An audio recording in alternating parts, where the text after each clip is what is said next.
साल 1896 की कड़ाके की सर्दी में 14 साल की जीन हिलियर्ड बर्फ में जमी हुई मिली।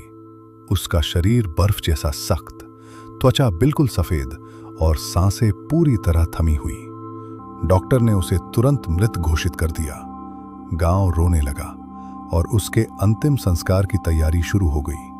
उसका शरीर एक धुंधली, धीमी रोशनी वाले कमरे में रखा गया। चारों ओर मोमबत्तियां जल रही थीं और उनका कांपता हुआ प्रकाश उसकी शांत देह पर गिर रहा था। पादरी धीमी आवाज में उसकी आत्मा के लिए प्रार्थना पढ़ रहा था। उसके माता पिता को समझ नहीं आ रहा था कि उनकी बेटी एक ही रात में कैसे चली गई, लेकिन ठंड ने उसे दूर नहीं ले गई थी, बस गहराई तक जमा दिया था।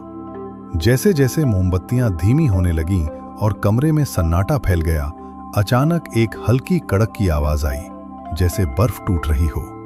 उसके चेहरे पर एक हल्की सी छाया हिली और फिर उसकी उंगलियां थोड़ी सी कांपी।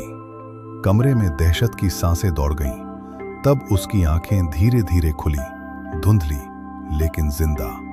उसकी कमजोर टूटती हुई आवाज निकली, मैं कहाँ हूं?